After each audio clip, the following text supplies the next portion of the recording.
Welcome, Cédric. Thank you. We are with a lot of friends over there. Pleasure to be here. A lot of technical guys. It's not just a business conference. You have a lot of research folks here. Many geeks. Yeah, a lot of geeks. So I want to be very direct with what you're doing right now. Punchy. Okay, go. Not punchy, but direct. So you're starting to work on a plan on France AI. I happen to have looked at most of the industry plans from France over the last 3 decades. And, well, most of them sucked and failed and didn't turn into creating leaders whatsoever. Most of the time, most of the leaders came out of not something else than plans. So I'm wondering, what do you think you can do with your team to build a plan that's going to be different from other plans and which will build on existing strengths from France in AI? So what can be different in the process, in the way you think about it? Yes. Thank you for the direct start. You know, it's indeed a commonly shared conviction that we cannot make a strategic plan for a global subject such as the industry of France in the way that it was done in the 60s. I'm not talking about 60s. Yeah. Just 5 years ago. No. In the 60s, it worked.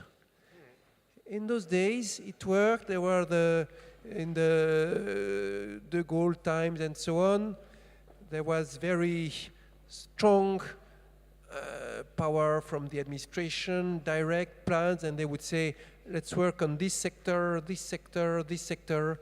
Let's create an agency that will handle this sector, an agency that will do this, an infrastructure that will do this, and so on.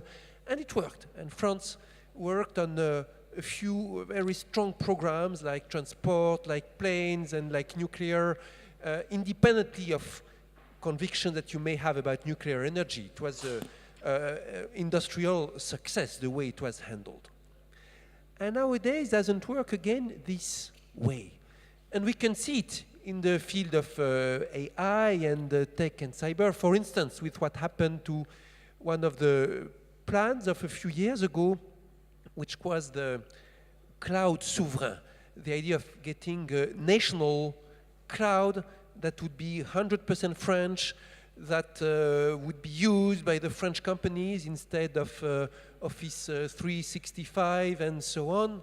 And it was like this: let's make a plan, let's decide who does this, it's a big infrastructure, and let's put hundreds of millions on this so that the project be done with skilled engineers and so on. The money was there, the skilled, intelligent engineers were there, the companies were there, the plans were there and so on, but it did not work. And instead we see that OVH, which received no money for this and so on, is now thriving as a cloud provider. So what has changed? Well, people may have different opinions and so on, and there are people who worked on the economy, sociology of work and so on, but it's our belief that nowadays we live in a world in which the stakes, the big challenges are of ecosystemic nature. And it's all about influencing so that the good ideas can come from here and there, more selection between projects, more influence of culture, more diverse trajectories in terms of professional and cultural environment, and so on. And that in this world you should think not so much about what project you want to have, than about what conditions you want to provide. And when we discussed this mission on the artificial intelligence with the Minister of Digital, Mounir Majoubi, he told me, Cédric, your recommendations, I don't know what they will be, but I will tell you what they should not be. It should not be of the form like, let's put money on this project, that project, this project, and so on. It should not be like the 10 projects that the state should fund to, encourage the development of the AI. It should be of different nature. And indeed, he was right. We cannot think of a strategy in the directive way that it was done decades ago. So what is the influence? Is it education, research, something else? Generic entrepreneurship, help, whatever? First, about influence, I will mention one ingredient which at some point people thought was dead, out of the way, but which is now coming back, and that ingredient is regulation, law. And audition after audition, we hear the people talking about, let's think about what regulations, what labels, what rules, and so on. Recently, at European level, there was the adoption of the GDPR, General Data Protection Regulation. It is a real significant change in spirit. It was hailed as a new approach. Some people, expert in the work law, have said this is the beginning of a new kind of regulation, and it has to be considered with a lot of interest, like the right of portability from one operator to another, from one provider of service to another one, is an important thing. Things like right to be forgotten, opt out. A few years ago, it was dismissed, like, what are you talking about? It's impossible to do this. Now it's talked about, seriously. And law is coming back on the table. At the same time, by the way, as we're talking again about harmonization of fiscal regimes from country to country and so on. And so this should not be forgotten as an important tool. Other tools, indeed, are training. Sorry, can I come back on GDPR? Yes. What do you think about people who say that it's going to kill any effort to build a good B2C startup in Europe, given the different regulations that are in place in the US, which gives an advantage to the GAFA and all these companies? And people will say the only way to succeed in France would be more in the industry, in vertical markets, where you don't manage personal data, you more manage industry data. It's a common thought. So are we dead in the water in B2C businesses because of this regulation? You know, one thing about regulation is that it applies to everybody. In Europe? In Europe, but also the foreign operators operating in Europe. And you know as well, and it's a big part of the debate, that for the big operators, the big world operators operating worldwide, part of the value is made on the ground with the citizens, also here. And regulation will also apply to this here. And you know, you're talking also about are we dead and so on. You point out that the law, the rights are different in America, in Europe, in China, everywhere. And it's been discussed also and debated at length. There are subjects like, why is there a Small Business Act in the US and not in Europe? Why is there a Buy American Act in the US and not in Europe? And these kind of things. And like, are we not being a bit naive in this? And of course, we are not at war. It would be stupid and counterproductive to think that we are starting to wage a crusade against the big major companies from America. On the contrary, it's important to collaborate. And at personal level, I've been engaged in collaborations and talking regularly, being involved in projects which will be used on a lot of expertise from these companies and so on. And as when I was director of Institut Henri Poincaré, I hired, if I may say, as president of the institute, the president of IBM France. So we should not see them as our enemies. But at the same time, we have to realize that we have to achieve a state of competition that is fair and respectful. So sorry, I cut you, but you come back on education. So education is such an important ingredient. Research is such an important ingredient, and how to help the research environment and how to make Europe so attractive for our What's researchers. wrong right now? What's wrong right now? What do we have to fix? Okay. The way we attract talent, whatever. How One we thing pay. that they say, I will tell you what I was telling. When people come and tell us their views about AI and so on, training and education is one of their mantra. Everybody says, oh, for the future, key is education, key is training. And then when we ask, what should we do in this field? It's almost impossible to get a precise answer. And it's true. Education is so damn difficult. Everybody agrees it's so crucial, and nobody really knows what needs to be done. Why is it so difficult? I mean, you have countries that are essentially very successful at getting their professors to be working with small and large companies.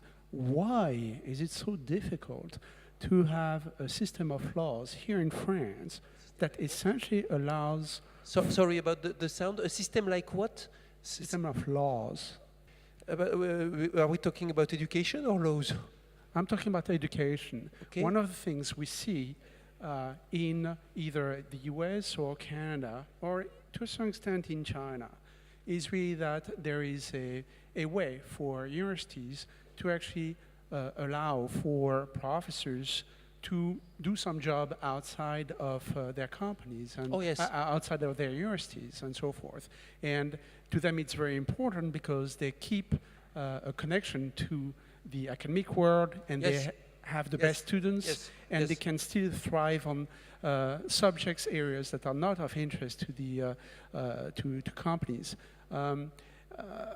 I guess my question, and that derives directly from what Olivier was saying, was: are we going in France through the system of looking at making sure that the best professors here in France that are doing well in AI can actually do seamlessly some job outside of their universities in a way that doesn't require tons of paperwork, in a way that doesn't require tons of different processes that nobody really understands in the end. I'm sorry to be active on this, but I've seen that in my startup, and the sense of it is, okay, we have laws and we have ethical boards and so forth, but that takes 6 months to take care of it, and then eventually we realize that 6 months I'm not taking back. This is 6 months that is absolutely wasted for nothing more than something that nobody really knows why. So is there something along the lines of what you're considering these days about making sure that we are retaining in our universities the best professors by allowing them to do some work on the side and having a seamless process to make sure that does happen? It's a very interesting question. It's one of the problems that it's indeed so difficult for professors to have one other job outside of their work. Currently, for most of them, it's forbidden by the status of civil servant, which forbids to do at the same time another job on top of a full service of civil servant. This is a recent law. I personally think it is absurd, and I will personally recommend that it be changed. I don't think, however, I think that it is one ingredient among a number. I don't think it is the most important ingredient, and there are a number of other things. You know, one thing that professors in universities complain about most is bureaucracy. But bureaucracy is not the law, it's a culture. So it's much more difficult to change. we certainly have to do something about this. It's actually one of the subjects that we, at Scientific Parliamentary Office, have decided to tackle this year, try and evaluate the amount of increase of bureaucracy which is going on and on for researchers and professors. I'm not saying that this is the only field that is plagued by bureaucracy, but for sure it's a competitive problem, because then some of our most talented people get lost from the university, some of them to the private sector, some of them to the foreign countries, looking for some other system. In some systems, bureaucracy is also there, but your position comes with secretaries that handle the bureaucracy for you. It may be not very efficient, but pragmatic. Olivier, You know who was the first investor in Google? You know the story? No? It was the professor of Sergey Brin and Larry Page. He was an investor, so how could professors become an investor in a startup? Yes. It's probably both a culture and probably their pay as well. My main concern is really along the lines of, I'm a co-organizer of the Paris Machine Learning Meetup, one of the largest in the world. We have about 6,000 members here in France, in Paris actually, and I get to see daily people that are just better at getting indication from MOOCs than from the normal way of going things. I'm also a startupper, and I see that I get the best students to do their internship with us, but they are not staying, or mostly because somehow there is lots of money outside. And if the education is not taken care of as a startupper, as a private person, private sector type of person, and all those people are leaving because somehow there are not enough professors to essentially get that education right, I'm losing out on the best people. What I'm trying to say here is that I'm losing out probably on the best people, mostly because there are so few of them. You probably have several masters that are pretty good, but the large majority of engineering schools in France do not have, at the very least, some amount of machine learning, even if they're chemical engineers, even if they're in whatever other engineering. And that is a problem to me, because if the flux is not large enough, at that point, I am not, in a way, being competitive with anybody that can essentially put twice as much in terms of salary on the table. So it's not a question, the question of education goes deeper than just getting money for the universities. It's an issue for us not getting enough people out of this thing. This is very clear.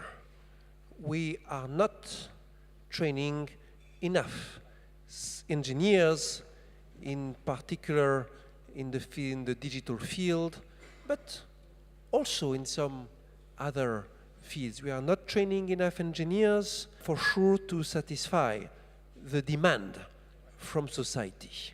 There is clearly a comparatively high level of training globally and statistically.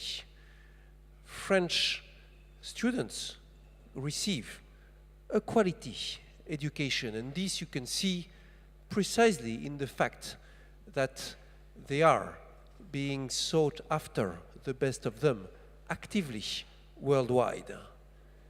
But we don't train enough of them, and we have been unable to make conditions such that they typically remain in the system.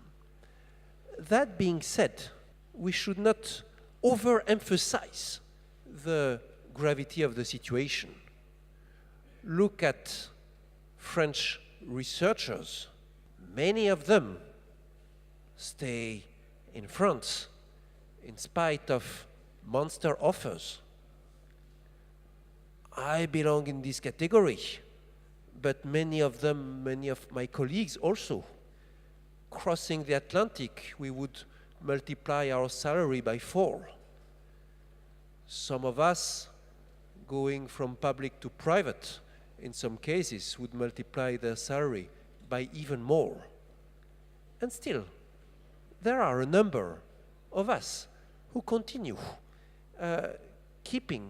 being in the system and fighting for the public good. And it's important because it will play a crucial role in the future of this country. I have one last question to ask you because I think we're going to finish. We talk about how we have the things we have to fix, okay? But we always forgot something that's very important, which is which are our goals? What do we want to achieve? It's very simple. What is the goal of all of this? Where do we want to win? Do we want to be better than other countries, or where we want to build partnerships? First comment is that where we want to achieve is a question that the whole of mankind can ask also. In this very narrow setting of my particular mission, there are 2 big questions which are on my table. The first question is, which is the correct strategy or a sample of possible strategies to make France a strong player internationally in AI, in particular taking advantage of some of the strengths of France. Very high level of research, and some of the most famous researchers in AI worldwide are French. A good overall quality of training and education. The existence of monster databases, which are a legacy of the tradition of centralizing administration. The French databases on health are the largest in the world.